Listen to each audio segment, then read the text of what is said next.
Du coup, oui, bonjour à tous. Merci d'être présent pour ce webinaire co-organisé par l'Angemiret et le GFRUP en partenariat du coup avec l'APAC. On remercie. Cette session sera enregistrée et disponible sur la chaîne YouTube de l'Angemiret. Donc, sur les bases de la réanimation pédiatrique, on aura trois topos de 15-20 minutes chacun. Donc, on change un peu l'ordre, c'est tout. Donc, on commencera par le deuxième sur le choc cardiogénique de l'enfant par le docteur Yael Lévy, MCPH à La Réunion. On va se présenter donc en co-modérateur, donc Louis Pot, qui est docteur junior à la MIR à Marseille, et moi-même, qui est chef de clinique en réanimation pédiatrique à Reims. Et donc voilà, on va commencer par le choc cardiogénique, du coup, par le docteur Lévy. Bonjour à tous. Vous m'entendez, c'est bon? Bonjour. Oui, c'est tout bon. Ouais, c'est parfait. Ouais. Alors, il faut activer le partage. Je ne peux pas vous partager mon écran. Euh, Hop, normalement, c'est bon. Yes, c'est bon.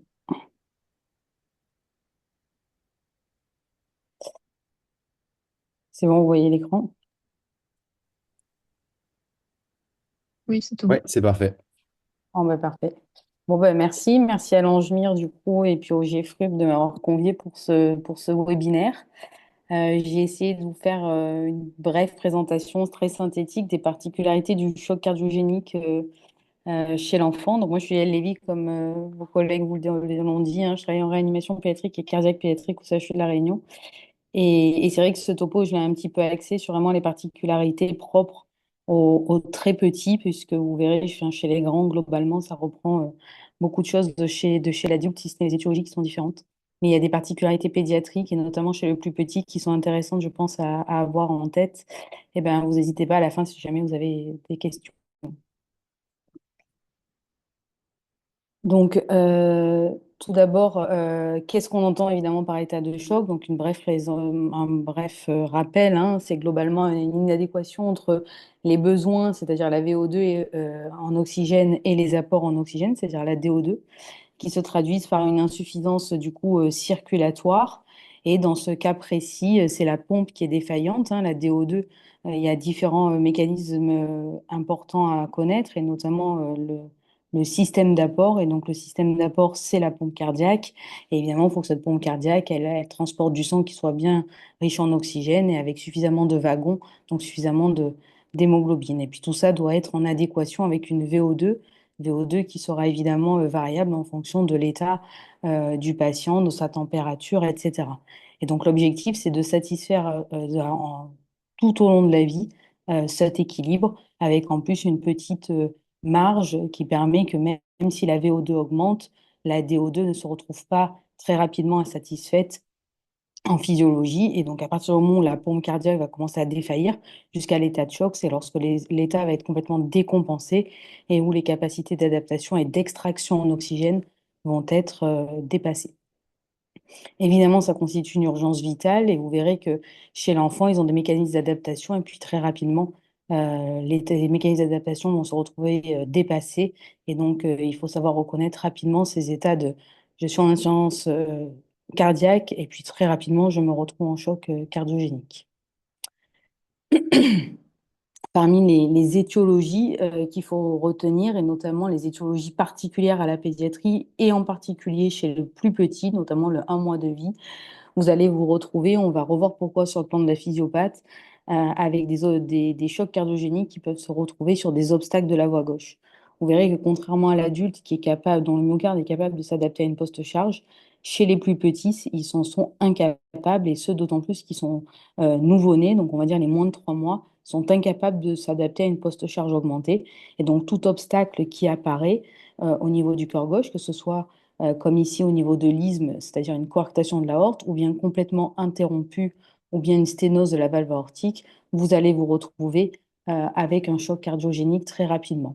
Dans les autres grandes causes qui vont conduire au choc cardiogénique, c'est les arythmies, et notamment les arythmies chez le moins de 3 mois de vie. On va voir pourquoi chez ces plus jeunes, c'est lié notamment à l'immaturité du cardiomyocyte. toutes les causes néonatales d'hypertension artérielle pulmonaire par défaut de baisse des résistances vasculaires pulmonaires. Donc là, c'est plutôt la partie vraiment très néonatale, vraiment à la naissance, où vous allez vous retrouver avec des chocs cardiogéniques, notamment par incompétence du cœur droit sur des postes charges très élevés liés au fait qu'ils n'ont pas baissé leur résistance vasculaire pulmonaire. Et puis ensuite, les causes plus classiques que vous pourrez retrouver chez l'adulte jeune, chez l'enfant, chez l'adulte, donc que ce soit les myocardites ou les chocs septiques avec atteinte du coup les cardiomyopathies septiques.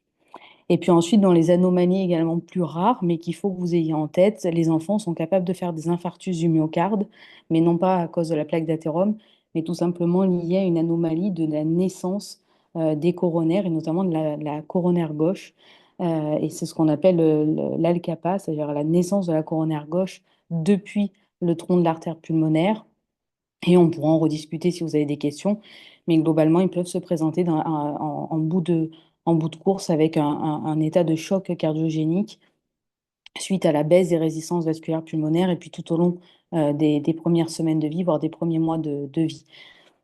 Dans les autres possibilités, vous avez tout ce qui est métabolique, et notamment toutes les anomalies métaboliques, que ce soit de la bêta-oxydation des acides gras, mais également d'autres pathologies métaboliques qu'il faudra évoquer lorsque l'on a éliminé globalement tout ce qui est obstacle, arythmie ou anomalie congénitale des coronaires.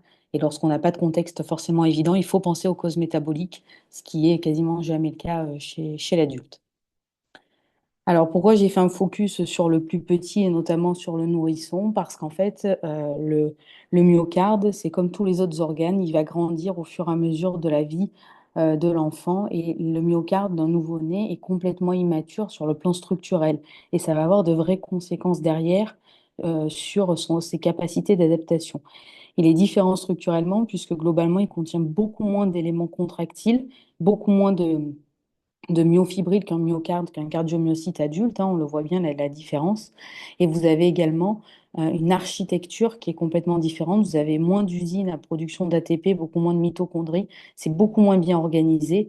Et donc tout ceci va rendre finalement le cardiomyocyte beaucoup plus incompétent qu'un cardiomyocyte adulte et avec une fibre musculaire beaucoup moins bien développée. Et donc, ceci se traduit en physiopathologie par finalement une capacité à se laisser distante, donc en phase de diastole beaucoup moins importante que chez l'adulte, et donc une compliance, on va le revoir sur les compressions volume, beaucoup moins importante que lorsque le cœur va être au-delà de 2 ans, et puis au fur et à mesure de l'avancée en âge, beaucoup plus compliant, et puis une contractilité qui sera beaucoup moindre, liée au fait qu'il y a beaucoup moins d'éléments contractiles que ce qu'il y a dans un cardiomyocyte adulte.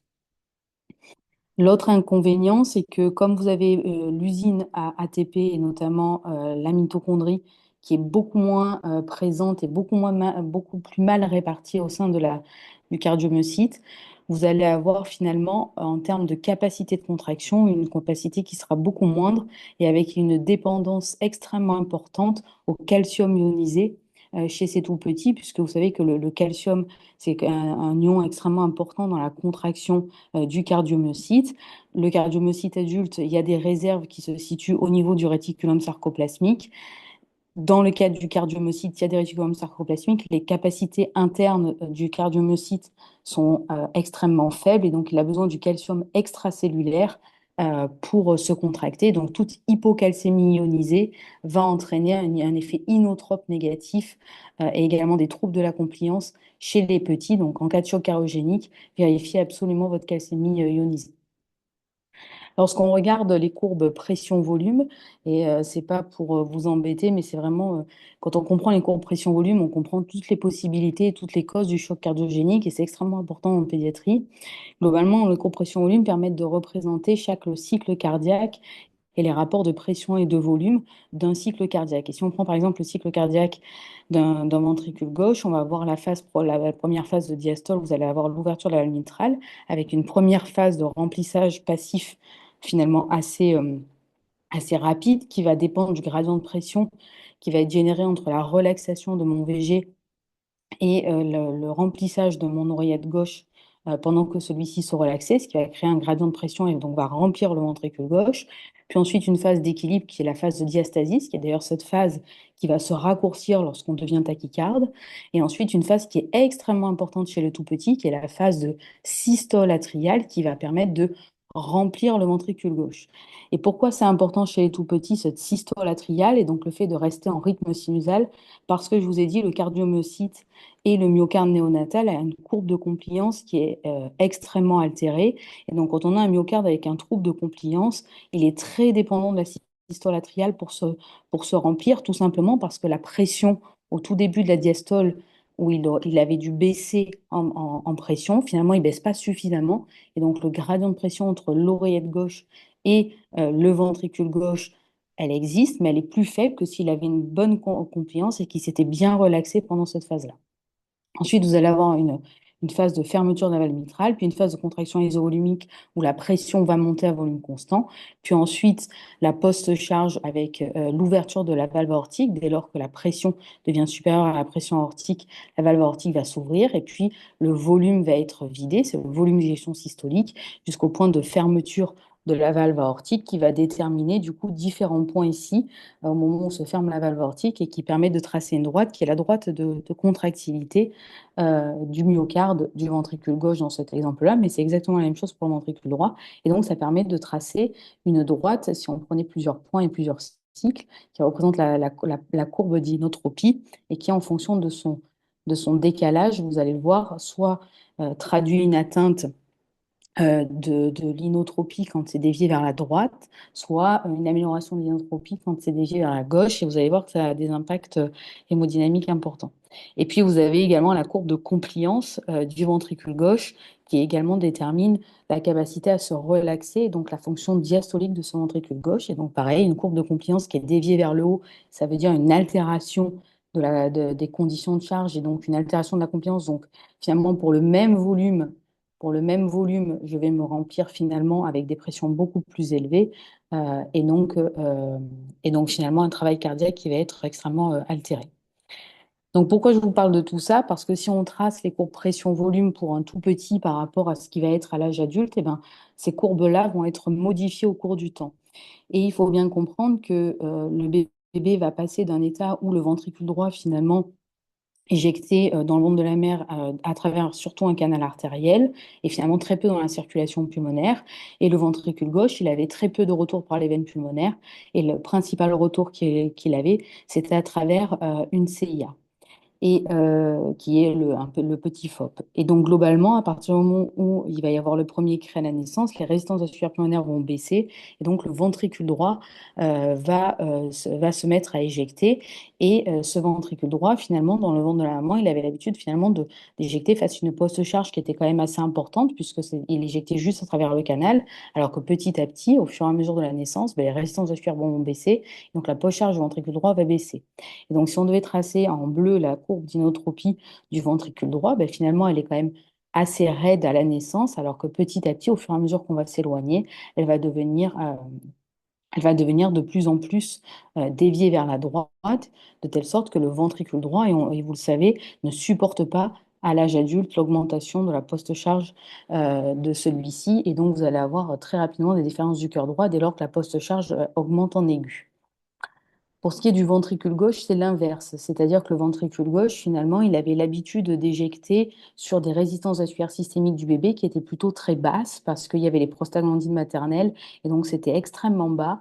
Et donc vous avez un inotropisme qui était des courbes d'inotropisme qui sont plutôt déviées vers la droite, donc plutôt altérées. Et au fur et à mesure de la croissance, eh bien, cette pente d'inotropie par le cardiomyocyte qui va de plus en plus se structurer va être déviée vers la gauche et donc va être capable de tolérer cette capacité de lutter contre la post-charge. Et donc ça, c'est les conséquences que je vous dis, c'est-à-dire que je vous disais, à partir des compressions volume, c'est qu'un VG, au plus il est petit, au plus vous allez vous retrouver avec une incapacité de s'adapter à toute augmentation de post-charge. Et donc on parle de VG post-charge dépendant chez le nourrisson. Et donc à chaque fois que vous allez avoir une augmentation de la post-charge, vous aurez une baisse du volume d'éjection systolique en regard. Pour ce qui est du VD, la post-charge initiale, il est post-charge moins dépendant que ce que c'est chez l'adulte, puisque petit à petit, je vous ai dit que la post-charge allait baisser au fur et à mesure qu'on s'éloigne de la période néonatale. Et donc, il est un peu plus capable de s'adapter à la post-charge que celui d'un adulte. L'autre, par contre, chose importante que je vous disais tout à l'heure, c'est que ce soit le VD ou le VG, dans les deux cas, les deux sont très peu compliants. Encore une fois, il y a très peu de enfin, les cardiomyocytes ont très peu d'éléments contractiles et c'est plutôt des éléments un peu fibrineux et denses. Et donc, vous allez vous retrouver avec une capacité à se laisser distante beaucoup plus faible et donc ils sont extrêmement dépendants parce que finalement, même en phase de relaxation, ils baissent très peu leur pression dans leur cavité. Ils sont extrêmement dépendants de la systole atriale et donc d'un rythme sinusal. Et donc toute perte de systole atriale et donc toute perte du rythme sinusal va entraîner un bas débit chez le tout petit. Et donc, quand on reprend les étiologies avec les histoires de courbe pression-volume, ben, si on décale la courbe vers la droite, c'est-à-dire si on alterne l'inotropie, vous aurez donc un bas débit qui va se manifester avec un volume d'éjection systolique diminué. Et donc ça, ben, c'est tout ce qui est trouble du rythme ou bien les cardiopathies ischémiques avec notamment l'anomalie de naissance de la coronaire gauche notamment, ou bien tout ce qui est cardiomyopathie, que ce soit métabolique, septique ou hémiocardique. Toutes les causes d'augmentation de la post-charge, hein, je vous l'ai dit tout à l'heure, c'est-à-dire toutes les causes où il y a un obstacle de la voie gauche, eh ben, vont être responsables également d'une baisse du volume d'injection systolique et donc à terme, initialement une compensation avec une tachycardie qui va se mettre en place hein, pour essayer de maintenir le débit, puis très rapidement les capacités vont être dépassées et vous aurez un authentique choc cardiogénique. Cliniquement, comment ça va se manifester? Ben, vous allez avoir des signes. Globalement, c'est le cerveau qui commande. Donc, le cerveau, voyant que la pression de perfusion des organes diminue liée au fait que vous avez moins de débit qui arrive au niveau des tissus, ben, vous allez avoir une surstimulation du système rénine-angiotensin, aldostérone et du système sympathique pour essayer coûte que coûte de maintenir une pression de perfusion des organes. Donc souvent, ce sont des enfants qui sont quand même très vasoconstrictés, très gris en périphérie, donc qui ont des temps de recouragement cutanée qui sont quand même très allongés, avec des merbrures et des extrémités froides. Ils seront souvent très tachycardes pour essayer de compenser cette fameuse baisse du volume d'éjection systolique qu'on a vu sur les courbes pression-volume. Et puis, vous allez avoir tous les signes d'hypoperfusion liées notamment à l'acidose lactique, hein, avec notamment la polypnée de Kussmaul sur cette acidose pour essayer de compenser, et puis les marqueurs de mauvaise perfusion d'organes, donc l'oligurie et à l'extrême les troubles de la conscience. Donc, comment on va les prendre en charge? Globalement, si on reprend cette histoire de VO2 et de DO2, globalement, il faut tout faire pour restaurer une DO2 normale en rapport avec une VO2 chez ces patients et donc augmenter déjà les apports en oxygène qui sont un des traitements. Hein. Donc, leur mettre de l'oxygène si on n'a pas à disposition des moyens beaucoup plus intéressants qui peuvent faire baisser la post-charge de ventricule gauche que représente par exemple la CPAP voire la ventilation mécanique. Attention à l'induction dans ces cas-là de ces patients, hein, surtout quand on a des altérations profondes de la fonction cardiaque. L'induction peut très mal se passer. Essayez de maintenir un transporteur à au moins 10 grammes par décilitre d'hémoglobine pour essayer d'optimiser encore une fois les wagons du petit train de la DO2 et puis ensuite faire en sorte que le petit train il arrive suffisamment vite à tous les organes et donc là améliorer les conditions de charge et l'amélioration des conditions de charge si on regardait les compressions volume on voit bien que quand il y a une altération que ce soit de l'inotropie ou un problème de post-charge, dans tous les cas, vous allez avoir une augmentation des pressions de remplissage. Et donc, très souvent, ce sont des patients qui ont besoin d'avoir des diurétiques de Lance. Voilà, à part le cas particulier du choc septique avec atteinte myocardique, mais globalement, ils ont plus souvent besoin de diurétique de Lance que de remplissage vasculaire. Ne pas hésiter à utiliser des inodilatateurs. Encore une fois, c'est des enfants qui sont souvent très fermés en périphérie, donc qui sont souvent bien répondeurs aux inodilatateurs, que ce soit l'amylrinone ou la dobutamine.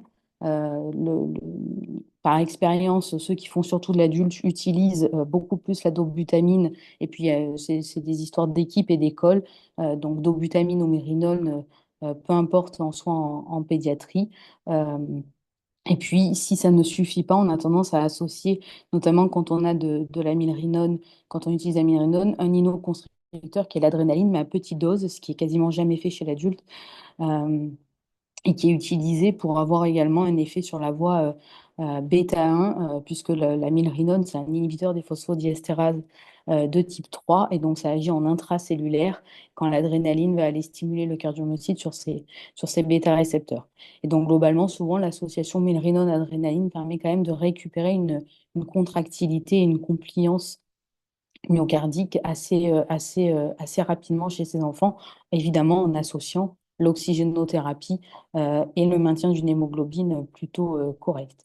Si maintenant vous êtes dans le cadre d'un patient qui a plutôt des résistances vasculaires systémiques très diminuées, donc notamment une pression artérielle diastolique très basse, hein, ça se voit quand on a un cathé artériel central ou même quand on n'en a pas, mais vraiment des pressions artérielles diastoliques finalement très basses et d'ailleurs plus basses que ne le voudrait la fréquence cardiaque, hein, puisque normalement au plus on est tachycarde, en plus, la pression artérielle diastolique ne baisse pas. Donc, un enfant qui a 180 ou 200 de cœur et qui a 30 de pression artérielle diastolique, c'est qu'il a vraiment des résistances vasculaires systémiques très, très diminuées. Et donc, probablement ajouter chez ces patients des petites doses de noradrénaline pour maintenir quand même des résistances vasculaires systémiques dans les normes. Parce que je vous rappelle quand même que la perfusion du ventricule gauche, notamment, est dépendante de la pression artérielle diastolique. Et puis, essayer de baisser les besoins, donc cette fois-ci la VO2, donc par la sédation, et puis évidemment par la température, puisque la baisse de la température par le ralentissement de la fréquence cardiaque permet quand même de gagner en termes de consommation en oxygène. Et puis, la chose à évidemment avoir toujours en tête, c'est de traiter l'étiologie de pourquoi il se retrouve en choc cardiogénique.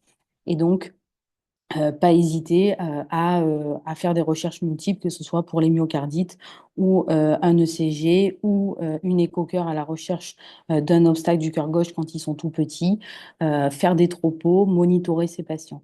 Et puis, à l'extrême, évidemment, si le patient se retrouve réfractaire à toute thérapeutique médicale et qui persiste en un état de choc cardiogénique avec des marqueurs de mauvaise perfusion d'organes, donc l'acidose lactique, l'oligurie, une SCVO2 basse et puis des troubles de la conscience. Il faut savoir penser évidemment à l'ECMO. Ils sont souvent éligibles, les enfants, puisque c'est souvent des causes réversibles à l'ECMO qui se met en jugulo-carotidien chez les tout petits et pas en fémoro-fémoral comme chez l'adulte. Et ce qui est important, c'est vraiment d'y penser précocement, c'est-à-dire avant qu'on se retrouve avec des pH extrêmement faibles et un lactate extrêmement élevé. Donc vraiment y penser tôt quand on voit qu'on n'arrive pas à corriger l'état de choc, et bien probablement prendre avis et prendre contact avec un centre expert si vous si vous ne disposez pas de l'ECMO sur place.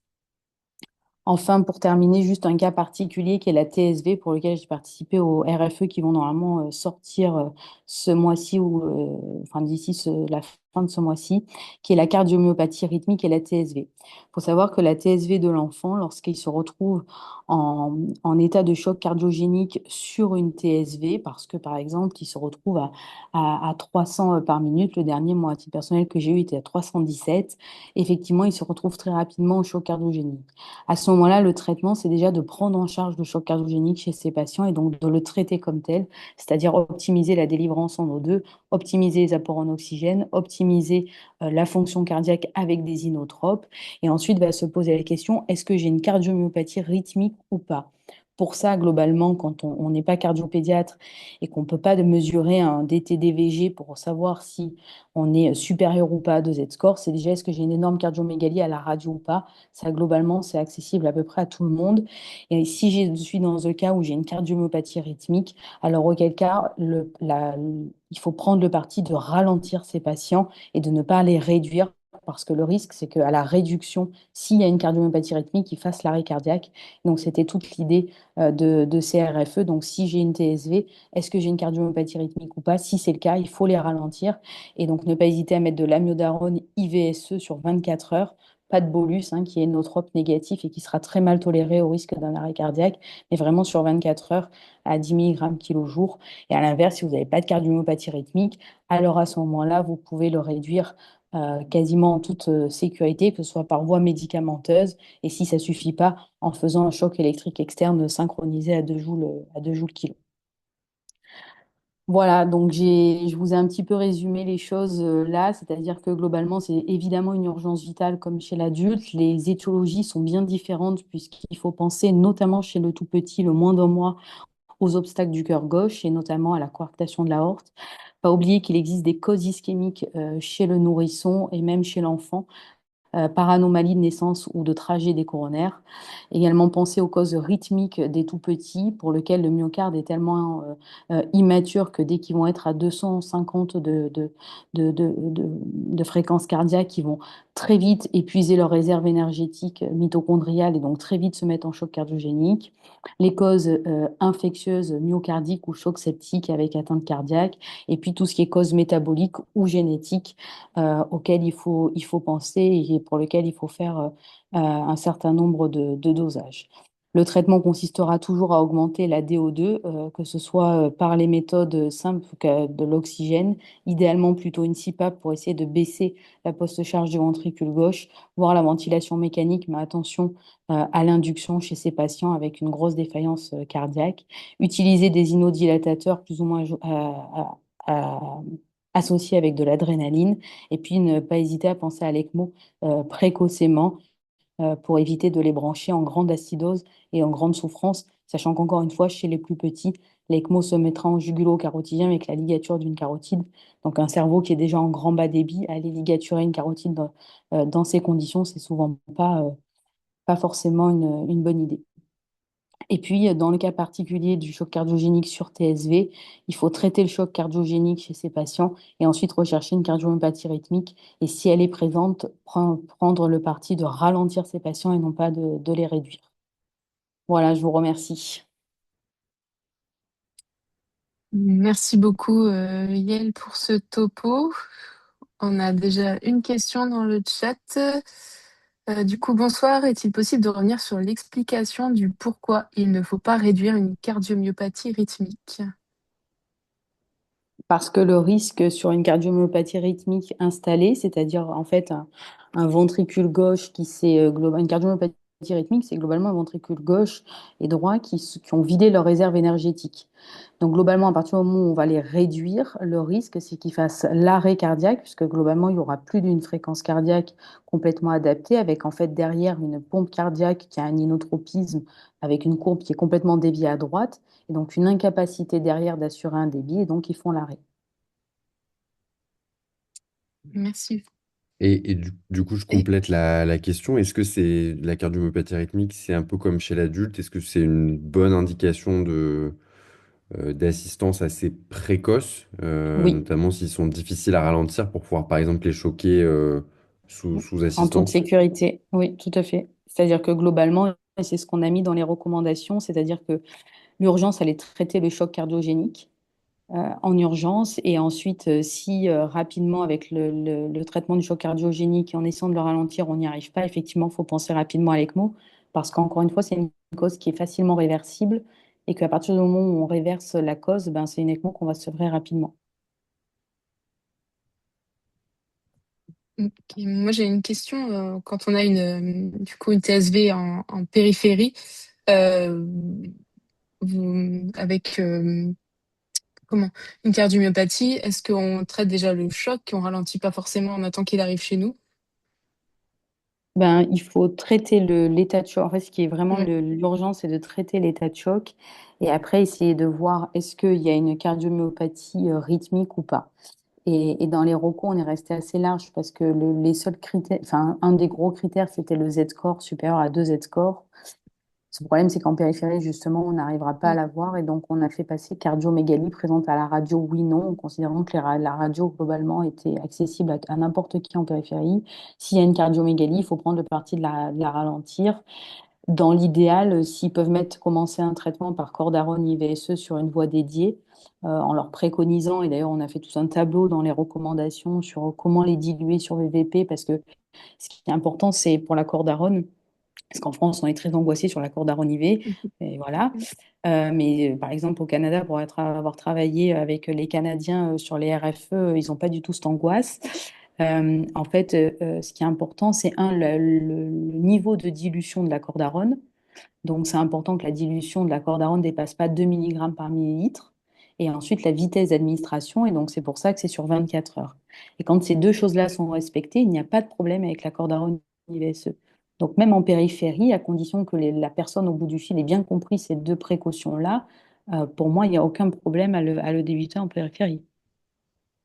En ayant traité le choc cardiogénique, encore une Oui, fois, l'urgence, c'est de traiter le choc cardiogénique.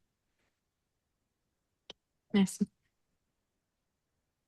Merci beaucoup. On va maintenant passer au deuxième topo qui sera fait par Emmanuel Delmas. Emmanuel qui est assistant spécialiste à Robert Debré aux urgences et au SAMU pédiatrique. Merci beaucoup Emmanuel d'avoir répondu à l'invitation et donc tu vas nous parler des signes qui permettent d'identifier un enfant grave, les signes de gravité en pédiatrie. Je vois que tu as déjà partagé ton écran et donc je te laisse la parole. Merci Louis, bonjour à tous. Excusez-moi pour le retard, j'en suis vraiment désolé. Aujourd'hui, comme tu disais, reconnaître un enfant grave, je vais essayer de vous donner un peu les tips d'urgentistes pédiatres pour reconnaître les éléments qui doivent vous faire vous inquiéter, du coup, trouver des solutions, des thérapeutiques. J'ai repris du coup un plan basique d'une évaluation standardisée de l'enfant grave. Évidemment, avant de rentrer dans le vif du sujet, il faut commencer par connaître les normes, hein, les choses à connaître sur les constantes hémodynamiques de l'enfant. Donc là, j'ai repris les constantes de l'enfant en fonction de l'âge et du coup, qui sont basées sur les ERC 2025. On va les revoir ensuite en fonction de chaque corps d'analyse. Mais ça, c'est vrai que c'est quelque chose qu'il faut avoir dans sa poche, connaître un peu les grandes notions. Ensuite, je voulais juste faire un petit zoom sur les particularités pédiatriques et les choses un peu à connaître, notamment le poids. Si vous êtes face à un enfant voilà, dans un déchocage des urgences pédiatriques, qui, par exemple, n'est pas pesé, avoir une estimation de son poids, ça peut être intéressant. Je vous invite aussi à toujours analyser, regarder le carnet de santé, qui est souvent une mine d'informations, notamment pour la partie poids, où vous pouvez récupérer des poids récents. Le calcul de la surface corporelle, cette formule qui est aussi importante à avoir en tête pour après décider notamment la partie fluide et hydratation. Les doses en millilitres kilos, c'est quelque chose d'assez fréquent en pédiatrie, donc il faut s'y faire, notamment sur certaines thérapeutiques. Et ensuite, un examen totalement nu, ça c'est vraiment important parce que parfois, notamment les éruptions purpuriques peuvent commencer au niveau des chevilles, donc sous les chaussettes ou sous la couche. Donc vraiment, sur un enfant grave, il faut vraiment l'examiner tous ses téguments, toute sa surface corporelle. Donc on va reprendre quelque chose de basique, c'est l'évaluation standardisée, donc qu'on appelle avec des acronymes, hein, notamment en première partie. La première chose à faire chez un enfant, c'est de reconnaître les critères de gravité immédiatement. On appelle ça le quick look pédiatrique, c'est-à-dire analyser très rapidement trois éléments de l'enfant, son comportement, sa respiration et sa couleur, c'est-à-dire est-ce que il est plus cyanosé, il est cyanosé, est-ce que il est marbré ou est-ce que c'est sa couleur habituelle. Euh, pour ce qui est du comportement, évidemment, il y a la finesse de notre examen pédiatrique. En fonction de l'âge, évidemment, c'est différent. Mais très vite, normalement, juste en regardant l'enfant, vous pouvez vous dire, est-ce que l'enfant, il est plutôt hypotonique? Est-ce qu'il est plutôt bien réactif, bien alerte? Pour la respiration, c'est pareil, hein, voir si vous voyez des signes de lutte ou ce que vous entendez des difficultés à respirer sans encore examiner l'enfant. Puis la couleur, c'est ce que vous voyez soit au niveau de son visage, soit au niveau des extrémités. Quand vous avez fait ce quick look pédiatrique, évidemment, le principe, c'est quoi, hein? C'est de répondre à la question est-ce que votre enfant est grave, oui, non? Et évidemment, la question, mais en tant que médecin adulte, vous la faites immédiatement aussi. Est-ce que l'enfant est en arrêt cardio-respiratoire? Est-ce il respire? Est-ce qu'il respire, oui, non? Et est-ce qu'il est conscient, oui, non? Si vous répondez non à ces deux questions, il est en arrêt cardio-respiratoire. Et puis après, vous découlez la prise en charge de l'arrêt cardiaque. Ensuite, vous allez dérouler votre A, B, C, D, E. Et justement, on va avoir ensemble ces différentes parties. Le A, c'est les voies aériennes. Vous allez déterminer si elles sont libres et sûres, à risque d'obstruction ou obstruées, et en fonction, faire du coup trouver des solutions, des actions si vous avez quelque chose d'anormal. Bon, bah, libres et sûres, elles sont normales. À risque d'obstruction, donc somnolence, trouble de conscience, ça c'est plutôt dans cette partie-là. Et si elles sont obstruées, partiellement ou complètement, vous allez mettre en place des manœuvres. Quelque chose qui est assez important en pédiatrie, c'est le positionnement des voies aériennes plutôt en position neutre, donc le menton dans l'axe du thorax, ou enfin parallèle au thorax, ou sinon parfois en légère hyperextension pour ouvrir ces voies aériennes qui sont étroites chez les bébés. Évidemment, une des causes chez l'obstruction des voies aériennes, c'est souvent des obstructions des narines, de la bouche par des sécrétions. Donc, important de la désobstruction donc, à l'hôpital par du coup une aspiration. Donc, ça, c'est la partie voie aérienne. Ensuite, vous découlez votre B. Donc, le B, c'est l'évaluation de la respiration de votre enfant. Et vous allez décomposer cette évaluation en quatre pans par l'acronyme FTVO, fréquence respiratoire, travail respiratoire, volume et oxygénation. On va voir ça ensemble par la suite. Donc, la fréquence respiratoire, bah, il faut connaître ses ABAC, donc notamment la définition de la polypnée qui, inférieure à un mois, c'est 60. Puis plus vous allez grandir, plus la respiration va diminuer en fréquence. Évidemment, quelque chose qui est important à savoir, et surtout on voit souvent pardon, l'erreur aux urgences, c'est qu'il faut prendre idéalement la mesure sur 1 minute parce que la respiration des enfants, et notamment surtout des bébés, des petits bébés, est irrégulière. Donc si vous la prenez que sur 15 secondes, vous pouvez avoir un chiffre faussé. Donc vraiment, mesurer plutôt sur 1 minute. Ensuite, bah, les signes de lutte. Donc ça, c'est ce qu'on apprenait quand on était externe, bébé tirant geignant, en sachant que les enfants, par rapport à l'adulte, ils ont des signes de lutte assez rapidement et que c'est pas forcément un signe de gravité. Nous, on apprenait pour l'adulte, quand j'étais externe, qu'effectivement les signes de lutte, ça commençait à être un signe de gravité, notamment certains signes de lutte. En pédiatrie, pas forcément. Alors évidemment, ça dépend des signes de lutte. Par exemple, là, il y a un enfant qui est en train de bober, c'est-à-dire qui fait des mouvements au niveau de ses muscles haleines et cervicaux. Ça, c'est un signe de gravité. Mais sinon, les restes des signes de lutte ne sont pas forcément un signe de gravité. Il faut évaluer l'ensemble des caractéristiques de l'enfant, et ce qu'on disait tout à l'heure, son comportement et notamment sa couleur de peau. Si le reste de son évaluation est normal, eh ben, il n'y a pas forcément de critères de gravité. Là, c'est plutôt donc le volume. Donc, c'est l'examen, votre examen avec votre stéthoscope, la bilateralité de votre examen. Est-ce que le thorax se soulève de façon bilatérale, oui, non? Et vous pouvez évidemment faire de l'échographie pulmonaire, hein. C'est la même sémiologie que chez l'adulte pour aussi voir compléter votre examen clinique au lit du malade. Ensuite, l'oxygénation, bah, c'est la saturation de l'enfant. Les normes 94 à l'éveil, 92 au sommeil. Il y a une spécificité chez le prématuré. Donc déjà, la valeur du prématuré, c'est plutôt 88-94. On évite l'hyperoxie. Et la mesure doit se faire, doit se faire en préductal, donc membre supérieur droit, et il faut se méfier parce que ça peut être ductodépendant, ça peut dépendre du coup du canal artériel. Donc chez le nouveau-né, hein, il faut vraiment prendre une prise préductale avant le canal artériel. Donc, ce qu'en découle de cet examen respiratoire, c'est après des définitions, hein, c'est-à-dire est-ce que votre enfant est en détresse respiratoire après votre évaluation standardisée FTVO, est-ce qu'il y a une augmentation du travail respiratoire avec une oxymétrie normale, donc notamment la présence de signes de lutte, et ensuite le corollaire, c'est l'insuffisance respiratoire aiguë, est-ce qu'il y a une incapacité respiratoire à maintenir une oxymétrie normale, donc si votre enfant désature, il est en insuffisance respiratoire, et plus ou moins une hypercapnie associée. Elle est compensée, décompensée. Et ça, c'est en fonction de son état neurologique, notamment si il est bien sur le plan neuro, il est compensé. S'il commence à être altéré sur le plan neurologique, il est décompensé. Donc, quand vous avez fini cette évaluation, vous passez à votre évaluation hémodynamique. Donc, c'est le C de circulation. Et là, vous allez évaluer votre F et votre 4P pour la fréquence cardiaque, la perfusion artérielle, le perfusion périphérique, le pouls et la précharge. Bon, ce qu'on voyait ensemble, la fréquence cardiaque, il y a des ABAC également à connaître en fonction de l'âge. Donc, il faut avoir quelques notions évidemment parce que par rapport à l'adulte, bah, c'est vraiment des normes qui sont totalement différentes. Et méfiance de la variabilité en fonction de la fièvre, de l'agitation, de la douleur. Donc, encore une fois, il faut prendre pas de façon isolée ce paramètre, mais il faut évaluer le reste de sa circulation pour dire s'il y a une insuffisance circulatoire ou non. La fièvre, hein, très fréquent d'avoir des tachycardies sur fièvre.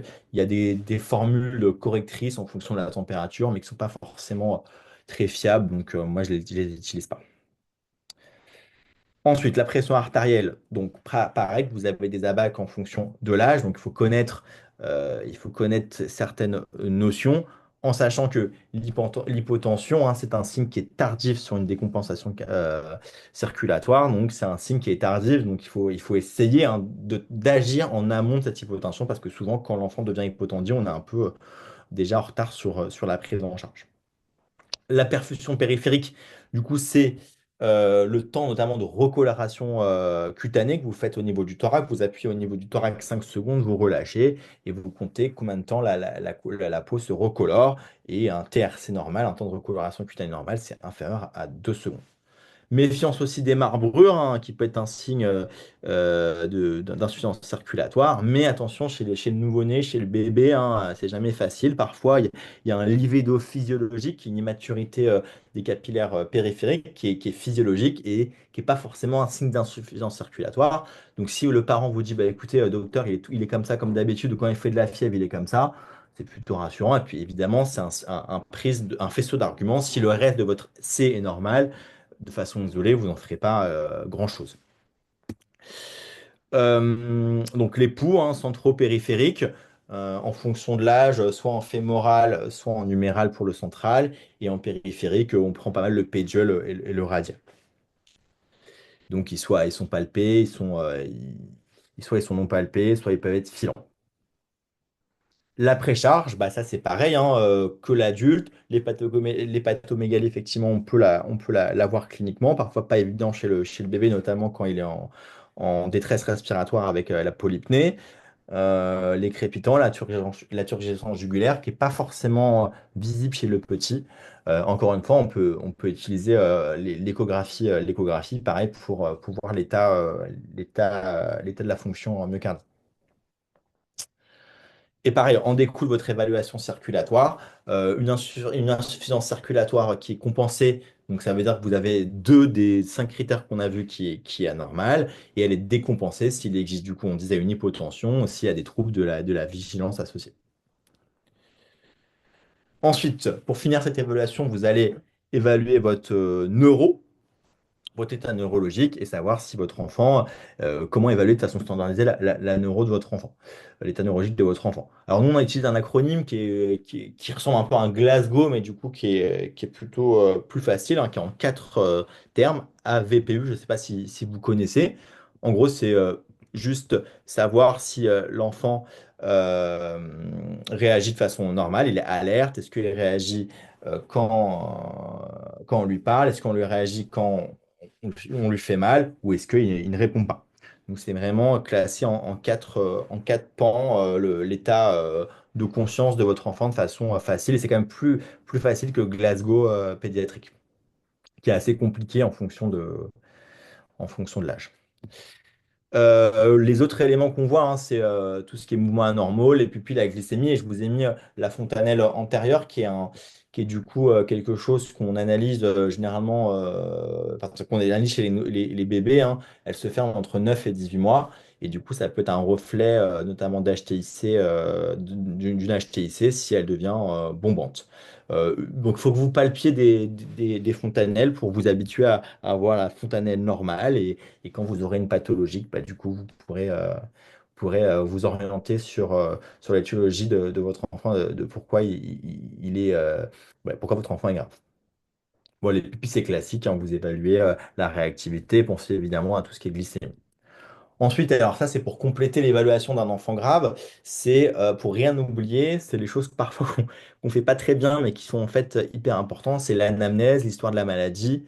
On appelle ça le AMPL, hein, c'est l'acronyme pour récupérer l'allergie, les médicaments, le passé médical, les antécédents, alors la longueur du jeûne pour les patients chirurgicaux et le contexte d'apparition des symptômes de l'enfant qui sont parfois hyper importants sur certaines histoires pour essayer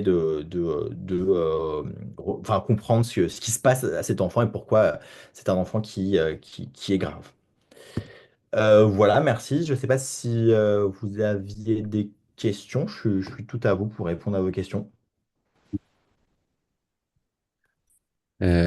Écoute, merci beaucoup, Emmanuel. On attend de voir s'il y a des questions qui apparaissent sur le chat. Pour l'instant, Je n'en vois pas. Est-ce que, enfin, plus pour moi, par exemple, qui ne fais pas beaucoup de pédiatrie, est-ce qu'à l'inverse, tu as des signes en tête qui sont pas des signes de gravité, alors on pourrait avoir peur, par exemple, en termes de, je pense notamment respiratoire, Bah nous j'ai le sens. justement, ça c'est important parce qu'en pédiatrie, au SAMU de Paris, on a un régulateur pédiatrique depuis 2023. Effectivement, c'était un motif avant la régulation pédiatrique, donc géré par un régulateur pédiatre. C'était géré par l'adulte ou par les pompiers de Paris. Effectivement, il y avait beaucoup de déclenchement de moyens sur des signes de lutte, c'est-à-dire que dès lors qu'il y avait des signes de lutte, c'était urgence médicale forcément, alors que comme tu le dis, des signes de lutte de façon isolé chez un bébé, par exemple, qui a toute une histoire de bronchiolite aiguë,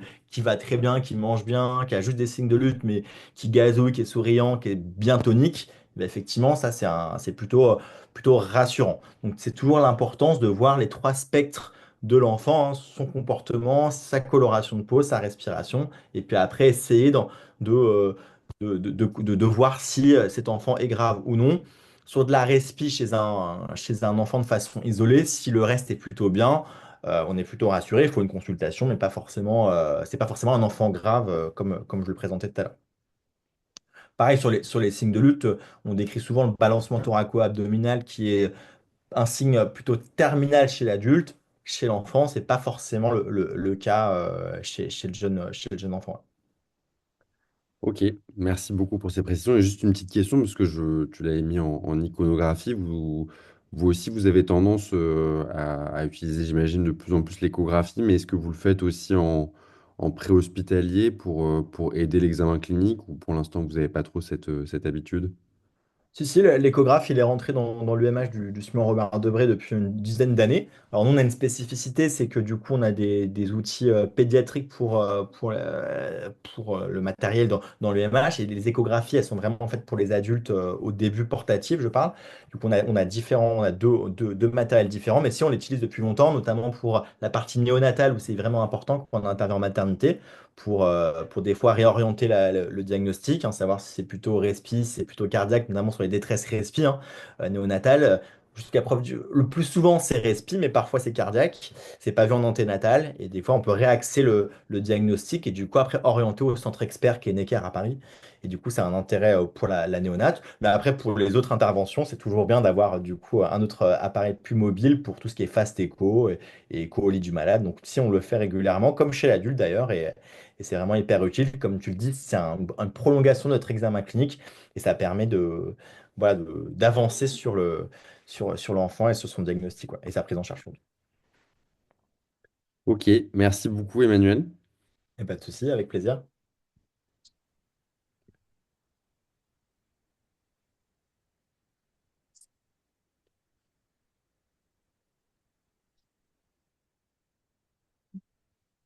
Et il n'y a plus de questions. Je pense que nous allons passer au troisième topo par le docteur Michael Lévy, MCUPH en réanimation pédiatrique à Strasbourg, sur le choc septique du coup de l'enfant.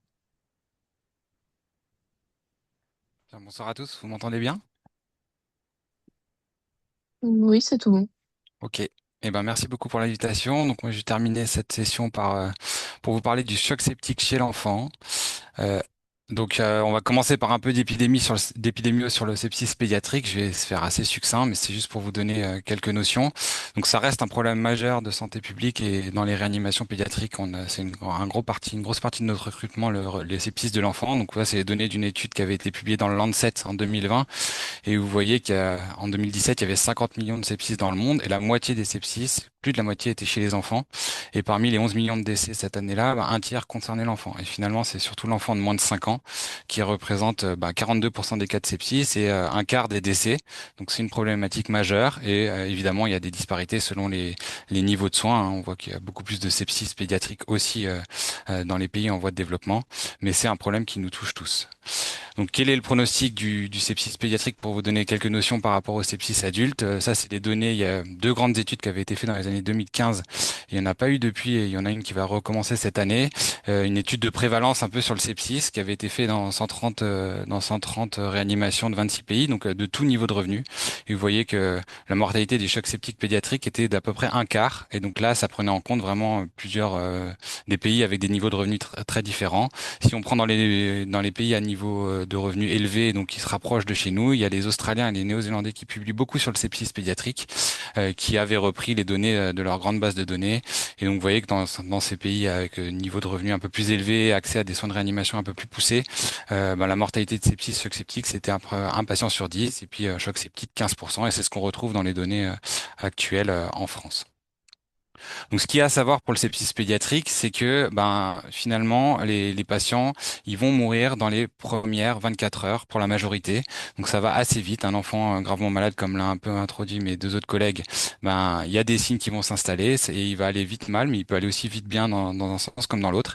Et le sepsis pédiatrique, clairement, c'est une pathologie où il faut pas prendre de retard parce que vous voyez que quasiment deux tiers des patients décèdent dans les premières 24 heures. Et donc, de façon assez intéressante, c'était une étude qui avait été faite sur les SMUR pédiatrique anglais qui avait comparé un peu la mortalité d'une cohorte historique 2005-2011 et puis plus récente 2018-2023. Donc la mortalité a baissé, ils ont 11% de mortalité les Anglais. Et ce qui est intéressant, vous voyez, c'est qu'ils meurent assez vite. Alors, qui fait du sepsis pédiatrique?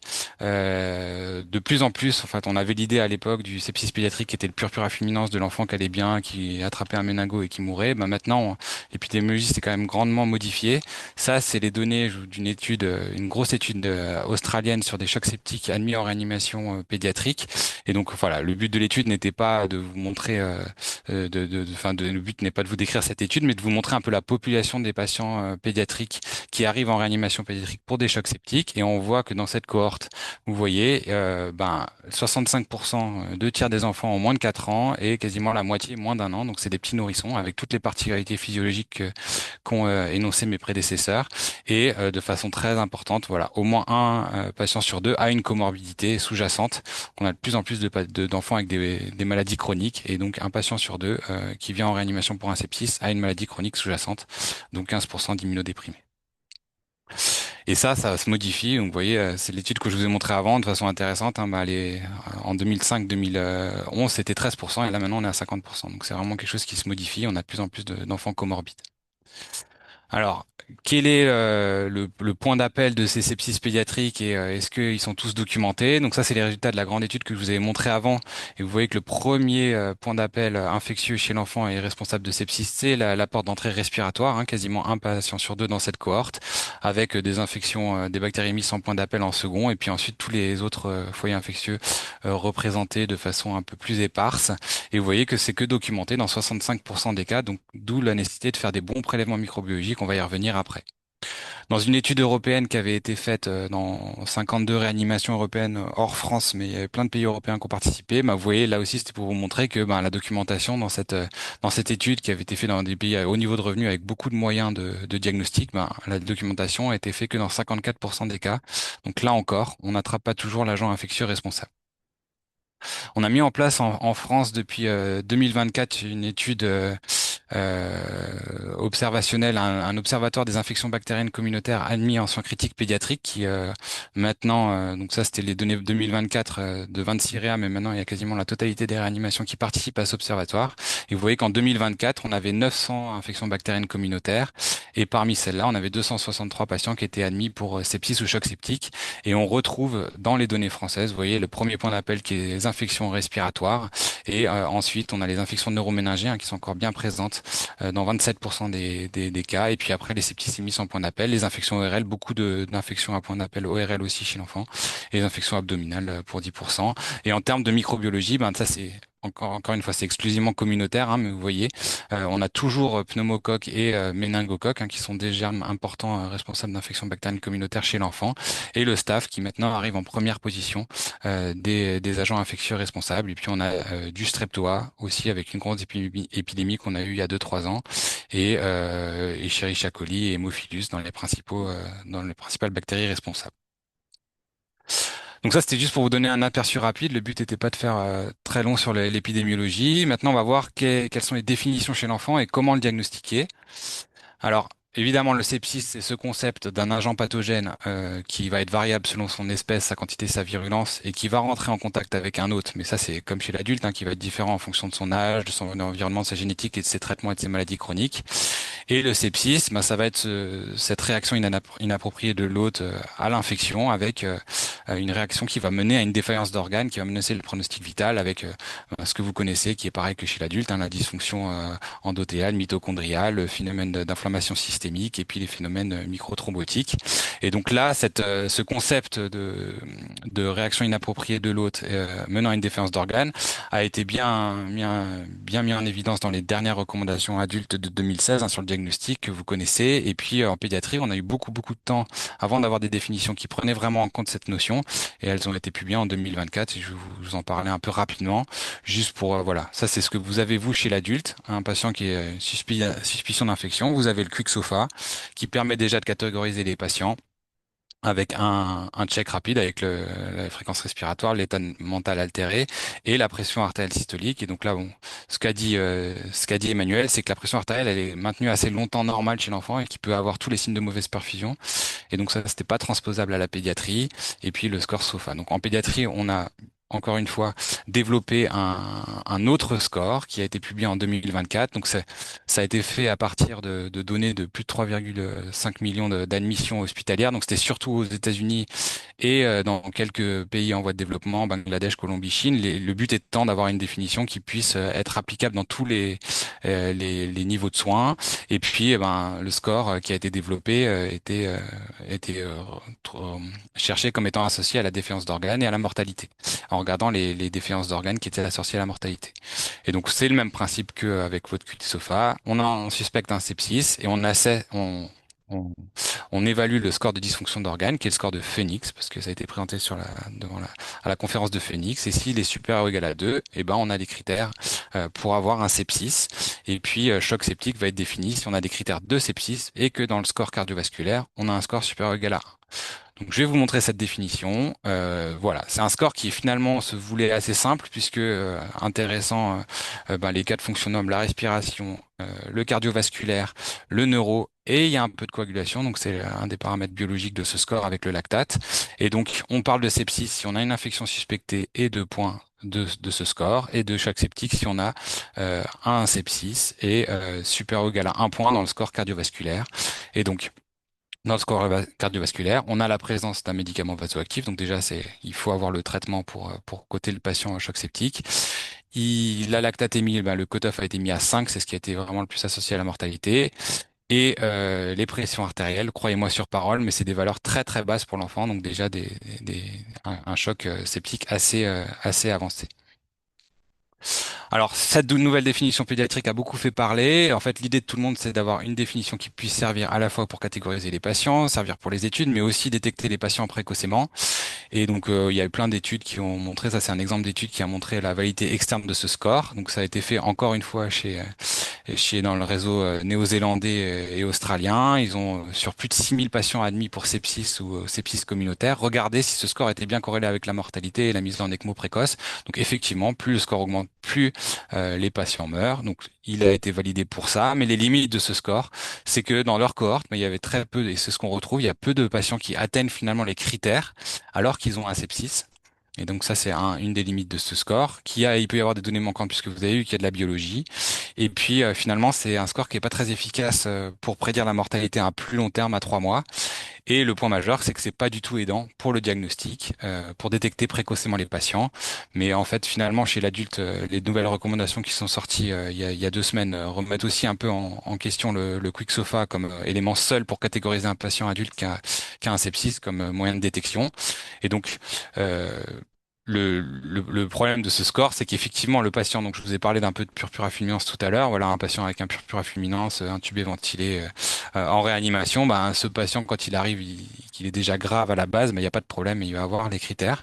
Par contre, le problème, c'est que d'essayer de détecter dans les urgences pédiatriques l'hiver où la salle d'attente vomit de patients, le patient qui va effectivement avoir un sepsis qui est en train de débuter, un choc septique, et de bien le diagnostiquer euh, hors ce score. Donc pour ça, bah, il faut retourner aux bases et c'est exactement ce que vient de vous présenter euh, mon collègue. C'est suivre les recommandations de 2025 et je vous invite à les lire, hein. Il y a tout pour la réanimation de l'enfant, que ce soit pour l'arrêt cardiaque, mais la prise en charge de l'enfant gravement malade aussi, pardon, avec cette évaluation structurée qui vous a bien montré l'ABCDE qui est à suivre et qui permet de catégoriser l'enfant gravement malade. Et donc, ce qu'il faut retenir, c'est que le diagnostic de choc septique chez l'enfant, ben, c'est un patient qui a un contexte infectieux, une dysrégulation thermique et une altération du C de l'algorithme jusqu'à preuve du contraire. C'est un choc septique. Et donc, vous allez évidemment avoir dans la respiration, ben, on a vu que le foyer infectieux pulmonaire était un des premiers foyers infectieux responsables de choc septique chez l'enfant. Donc, on peut avoir des signes respiratoires sur sur le point d'appel du sepsis, mais souvent aussi, les patients vont être polypnéiques pour compenser leur acidose. Et sur la circulation, bon, encore une fois, l'hypotension, c'est un signe tardif de décompensation, comme l'a dit Emmanuel, et comme l'a dit Yael, ils vont être tachycardes, hein, le premier signe de choc et d'adaptation du débit cardiaque chez l'enfant. Ils vont avoir les pouls périphériques filants, ils vont avoir une perfusion cutanée qui va être toute pourrie, avec des marbrures, des extrémités froides, et un TRC qui va être allongé. Et donc ça, c'est vraiment des signes de mauvaise perfusion qui vont, encore une fois, devoir être évalués en conjonction. Et si c'est pas juste l'enfant marbré, parce que les enfants marbrés, il y en a plein aux urgences l'hiver, ça va être une conjonction de tous ces signes. Et des bons signes de retentissement de cette insuffisance circulatoire, ça va être l'oligurie et les signes neurologiques, qui sont vraiment des bons signes d'altération hémodynamique chez l'enfant, qui peuvent aller vraiment bien dans un sens. Quand vous réanimez bien un enfant, bah, souvent le neuro qui va être altéré va être un des premiers signes à s'améliorer. Donc, il vous a dit, Emmanuel, que l'insuffisance circulatoire décompensée, ben, c'était soit une altération cérébrale, soit l'hypotension, mais qui est tardive. Donc, retenez bien ce cerveau qui va être plus précoce dans l'apparition des signes d'insuffisance circulatoire qui se décompensent. Et donc, le message, c'est vraiment hypotension tardive. Il faut pas hésiter. Si vous avez un enfant qui est suspect de sepsis, qui est tachycarde, qui a des signes de mauvaise perfusion, mais qui est quand même normotendu, à commencer à le remplir et à le prendre en charge de façon agressive avec des antibiotiques et tout ce qu'on va énoncer dans la suite du topo. Et puis retenez bien ce retentissement neurologique et un enfant choqué, c'est un enfant tachycarde avec des signes cutanés d'hypoperfusion, mais ça c'est vraiment à retenir. Finalement, les définitions nous servent pas trop en pratique courante. On va utiliser plutôt cette évaluation structurée dans un contexte infectieux. Alors, on va passer à la partie plus pratique pour prendre en charge un enfant avec un choc septique. Donc, il y a des recommandations qui sont sorties, mais comme chez l'adulte tout récemment, là, il y a 2 semaines, qui ont mis un peu à jour les recommandations de 2020 de la prise en charge du choc septique chez l'enfant. Bon, il y a vraiment pas grand changement par rapport à ces recommandations. Et puis, ben, vous savez qu'il y a eu des recommandations de bonnes pratiques aussi HAS publiées l'année dernière sur la prise en charge du sepsis de l'enfant et de l'adulte. Donc là, je vais me focuser dans la prise en charge initiale, hein, parce que c'est ce que vous pouvez être amené à faire, prendre en charge un enfant à la phase initiale. Ensuite, je ne suis pas rentré dans les détails de la prise en charge ultérieure en réanimation pédiatrique. Donc ça, c'est l'algorithme qui avait été publié dans les anciennes recommandations, mais que j'ai gardé parce que je le trouve parlant visuellement, contrairement aux nouvelles algorithmes qui a été publié dans les dernières recos, qui est imbuvable. Donc voilà, on a deux situations, le sepsis suspecté et le choc septique. Et donc là, encore une fois, vous avez un patient qui a une altération du C dans un contexte infectieux. Et ben, évaluez ce patient. Et si vous diagnostiquez sur un enfant qui circule pas bien et qui a un contexte fébrile, ben, il faut activer la prise en charge. Et là, vraiment, ça va être l'heure, la golden hour, hein, qui va vraiment avoir tout son sens. Et il va falloir être efficace, donc traiter. Et puis dès qu'on a mis en place une thérapeutique, réévaluer cet ABCD. Donc on fait un remplissage, on réévalue l'ABCD à chaque fois après. Et ça va être vraiment la clé de réaliser dans la première heure une prise en charge active qui va comporter des bundles qui sont ces 6 objectifs en fait qui ont été émis dans les recommandations de 2020 mais qui sont repris à l'identique dans les recommandations de cette année, c'est-à-dire obtenir rapidement une voie d'abord, faire des émocs, mettre des antibiotiques, mesurer une lactatémie, faire des remplissages vasculaires et commencer des médicaments vasoactifs. Donc la première des choses, ça va être d'obtenir une voie d'accès pour pouvoir traiter son patient. Et donc là, ce qui est clair dans les recommandations, c'est qu'on essaye de mettre une voie veineuse périphérique en première intention, mais c'est maximum 5 minutes d'essai et de tentatives, et sinon on passe très vite à la voie intra-osseuse. Encore une fois, ça peut être difficile de perfuser un petit nourrisson, et un nourrisson choqué, qui va avoir les veines assez plates, qui va être vasoplégique, ben, en fait, ça va être très compliqué de lui mettre une voie d'abord, même par des infirmières expérimentées des urgences pédiatriques. Donc, il faut pas hésiter. Si on n'arrive pas à le perfuser, on met un cathéter intra-osseux en place. Je vais revenir un peu sur la technique, et ça, c'est vraiment un point majeur. On avait fait une étude dans le service où je travaillais avant à Robert Debré. On avait regardé un an après la sortie des recommandations de la Surviving Sepsis Campaign sur le remplissage vasculaire. On avait regardé les pratiques de remplissage. Bref, c'est pas ça que je vais vous montrer, mais on a interrogé les praticiens qui ont participé à cette étude, hein, 125 praticiens de, vous voyez, 21 services d'urgence, que ce soit en Île-de-France, à Marseille, Bordeaux ou Nantes. Et la première raison pour laquelle les bundles n'étaient pas appliqués, le remplissage n'était pas appliqué correctement, c'était les difficultés de voie d'abord dans un cas sur quatre. Et de façon assez marquante dans cette étude, il y avait 40% des médecins aux urgences pédiatriques qui se sentaient pas compétents pour l'intra-osseuse, ce qui est quand même majeur alors qu'il y avait des gens expérimentés, hein, c'était pas que des jeunes médecins. Donc le message c'est si vous pouvez vous former à un geste qui peut sauver un enfant, c'est de poser une intra-osseuse parce que c'est ce qui va permettre d'avoir un abord vasculaire rapide. Et puis pour l'arrêt cardiaque, c'est pareil, si vous êtes obligé d'aider pour un enfant, c'est un geste facile à faire. Euh, donc chez l'enfant, on utilise majoritairement deux tailles de trocar. Les petites roses, mais qui sont vraiment à réserver aux nouveau-nés, hein, le constructeur sur les contenants, ils peuvent mettre jusqu'à 30 kilos, mais faut oublier, c'est vraiment à réserver aux tout petits. C'est le même diamètre, hein, toutes les aiguilles comme les jaunes qu'on peut utiliser chez l'adulte. Ce qui change, c'est juste la longueur, et donc ça, c'est vraiment à réserver aux tout petits. Et ensuite, on s'en sort en tibial avec la bleue chez quasiment tous les enfants. Et donc la technique, c'est vraiment de se mettre sur le plateau tibial, hein, 2 cm en dessous de la tuberosité tibiale et en dedans sur le plateau tibial. Et on enfonce son aiguille. Maintenant, avec les perceuses, c'est hyper facile. On se met contre l'os, on traverse la peau sans percer. Et puis, dès que vous êtes bien contre l'os, bah, vous percez. Et là, il faut faire très attention. Dès que vous avez une perte de résistance, faut arrêter la perceuse. Ce qu'on voit souvent chez les petits, ben, c'est la perceuse qui va trop loin et qui peut ben, percer du coup l'autre cortical derrière. Et du coup, l'intra-osseuse peut diffuser. Et donc, une fois qu'on a cette baisse de résistance, ben, on enlève le trocar. Et le point clé aussi chez les petits, c'est si vous avez ça, c'est de connecter. Dans toutes les kits d'intra-osseuse, il y a des pansements tout faits, de déjà mettre votre pansement sans le coller à la peau du patient. Et puis ensuite, raccorder votre tubulure, parce que c'est souvent, on teste le reflux, on a un bon reflux, et puis c'est au moment de désadapter, de rebrancher le pansement que l'intra-osseuse se déplace. Donc ça, c'est vraiment un message. Mettez tout de suite le pansement et vous le collez si votre reflux est bon. Si vous n'avez pas de reflux, ça peut arriver assez fréquemment.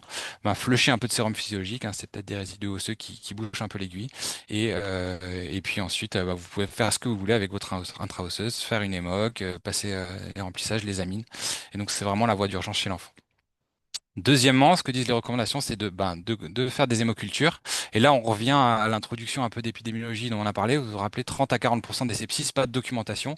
Donc, d'où l'importance de bien essayer de documenter. Et ça, on a des campagnes de sensibilisation des gens au quotidien et services de pédiatrie, où souvent l'hémo qui est fait avec le fond de prélèvement, où on rajoute un 0,5 ou un pauvre ml dans un flacon d'hémoculture.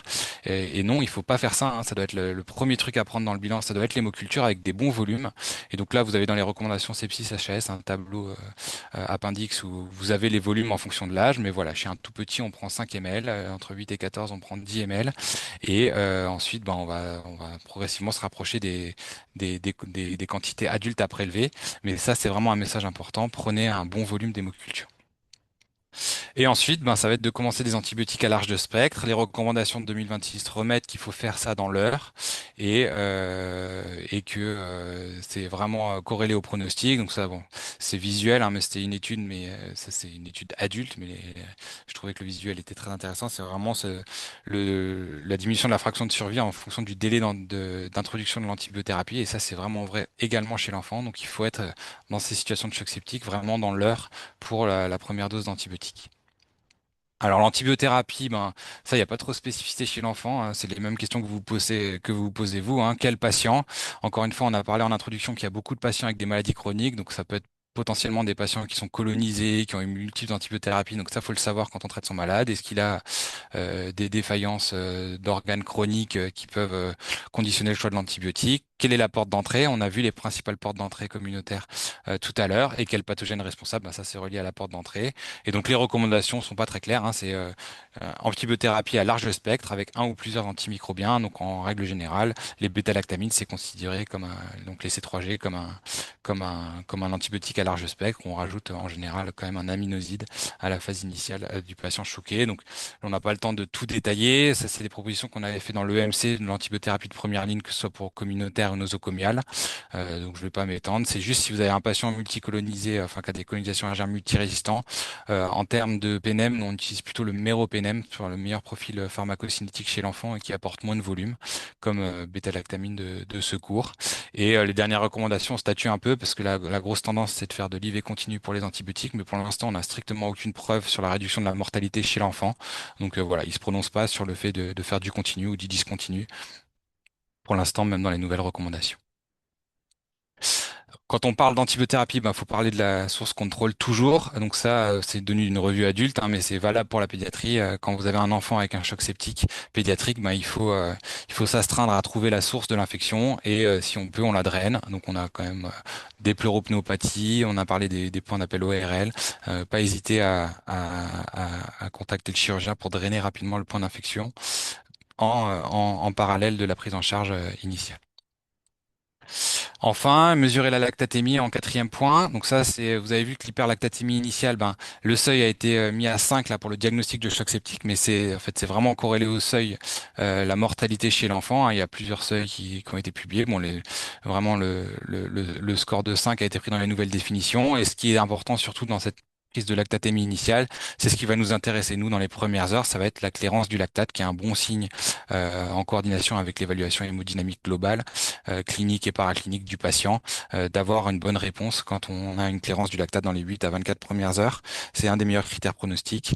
Et on utilise aussi le lactate dans les définitions du choc septique pédiatrique réfractaire qui avait été publié il y a quelques années, avec un cut-off à 8 ou une augmentation du lactate après 6 heures, qui peut être utilisé éventuellement pour la mise en assistance si on est en échappement du traitement sans assistance. En termes de remplissage vasculaire, alors que disent les recommandations? Bon, elles n'ont pas changé. Ce qu'il faut que vous sachiez, c'est que ce que je vous présente, c'est les recommandations surtout pour nos pays dans lesquels vous exercez à haut niveau de revenus, parce que les recommandations sont assez claires, que ça dépend finalement du niveau de soins où on se trouve, hein. Les recommandations sur le remplissage sont beaucoup plus restrictives dans les pays en voie de développement où il n'y a pas d'accès à des réanimations pédiatriques ensuite pour prendre éventuellement en charge le fluid overload avec de la ventilation non invasive ou invasive. Donc voilà, ce que les recommandations disent, c'est que s'il y a un choc septique sans hypotension dans les pays en voie de développement sans réanimation, bah, il faut pas remplir.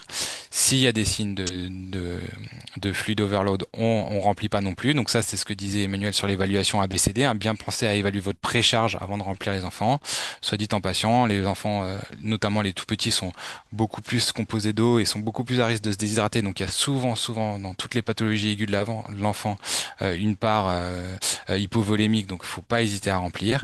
Et puis bon, évidemment, si l'hypoperfusion c'est résolu, les recommandations, c'est de faire des bolus de 10 à 20 ml kg de soluté plutôt balancée et ils restreignent à 40 ml kg dans les pays en voie de développement et nous, on va pouvoir être plus libéral et faire 40 à 60 ml kg de remplissage vasculaire dans la première heure.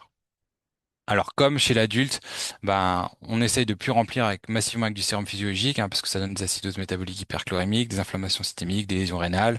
Bon, les données sur le décès sont pas très claires, hein, mais ça c'est vrai aussi chez vous, chez l'adulte. Et nous on a une étude en pédiatrie qui devrait nous permettre d'avoir un peu plus de biscuits qui compare la prise en charge de choc septique avec le remplissage initial par du sérum phi versus des balancés. Et donc c'est une étude qui est en train de se terminer là, donc on aura les résultats normalement l'année prochaine, qui permet de donner un peu plus robuste, parce qu'on a pas des données très robustes en pédiatrie. Et du coup, en pratique, qu'est-ce qu'il faut faire? Bah, remplir avec des cristalloïdes, débalancer en première intention, donc Ringer lactate, isofondine, ce que vous avez sous la main. Ce qui est sûr, c'est que vous pouvez remplir avec du sérum physiologique si vous avez que ça sous la main, et pas, il faut éviter de faire du remplissage massif au sérum physiologique. Combien? Bah, on va plutôt faire du 10 ml kilo chez le petit nourrisson. Yael avait parlé de cette histoire de compliance qui est très faible. Donc on fait plutôt des remplissages un peu plus petits et on reteste. Et puis on peut être un peu plus libéral chez les plus grands à 20 ml kilo. Et donc encore une fois, jusqu'à 60 ml kilo sur une heure, les remplissages sur 15-20 minutes, sans dépasser 500 millilitres par remplissage unitaire, avec encore une fois cette réévaluation stricte après chaque remplissage, hein. Il y a des myocardites septiques et c'est une des causes où il faut peut-être faire attention avec le remplissage et commencer des inotropes un peu plus rapidement. Et puis les recommandations, il y avait une tendance à essayer de mettre des vasopresseurs plus précoces, même dès à 20-40 000 kilos de remplissage. Pour l'instant, il n'y a pas de données probantes dans la littérature, donc il n'y a pas de recommandations émises pour ça. S'il faut les introduire précocement avant 40 ml kilos. Donc le message, c'est que voilà, tant que vous n'avez pas de foie, on peut remplir. Et si ça reste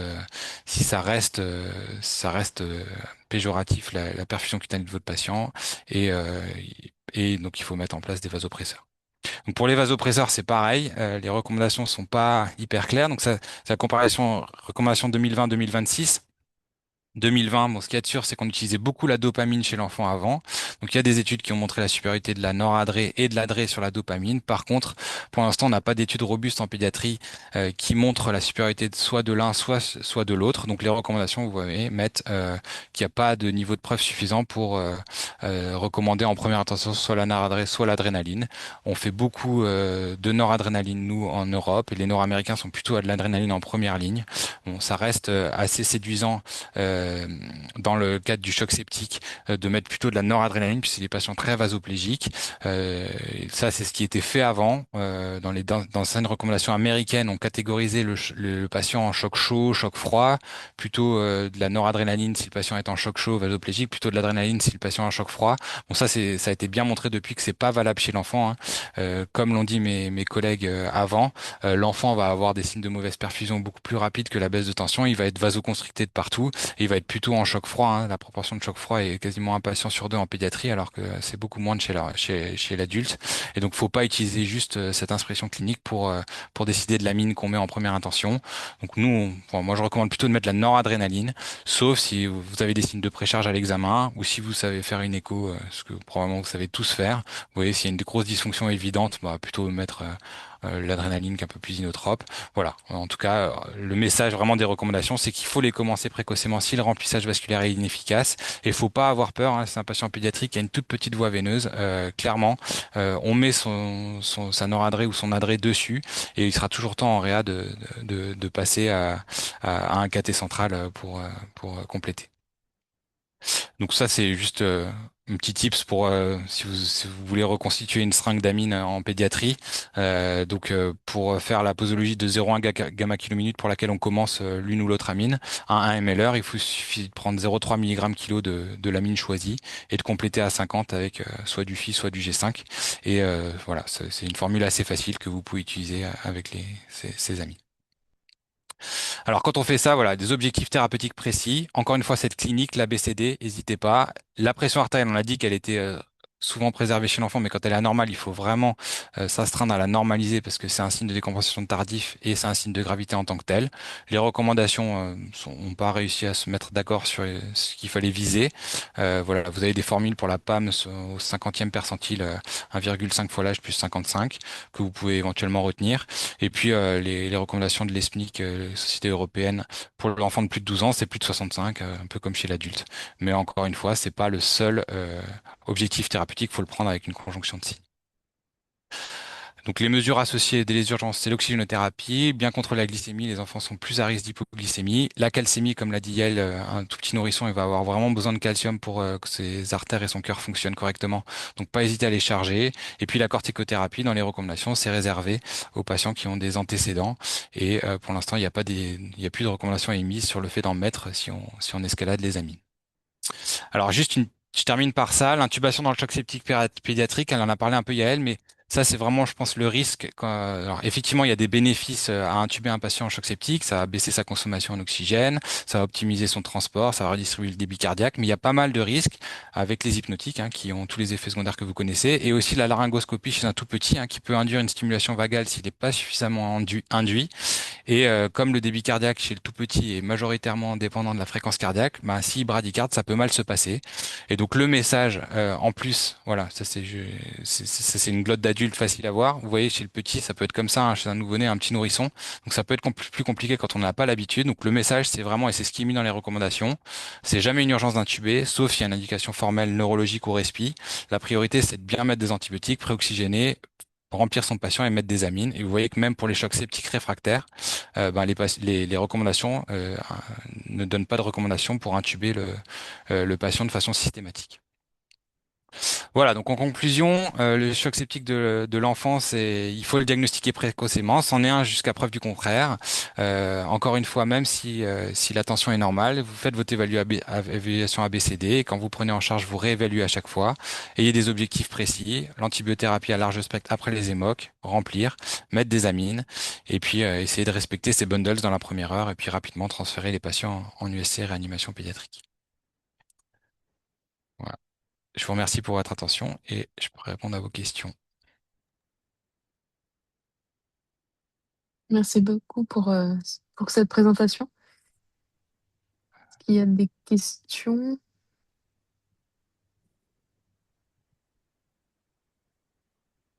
Il n'y en a pas pour le moment. Moi, j'en ai une sur le choc septique avec une cardiomyopathie associée. Au niveau des amines, vous conseillez plutôt de l'adrénaline.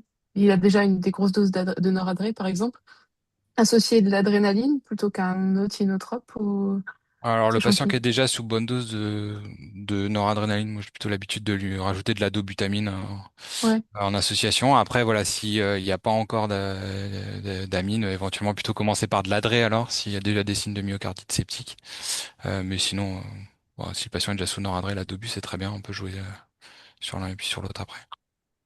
ok. Et sur le fait que le patient, souvent, il est déjà très tachycarde, la dobutamine. Ah. Bon.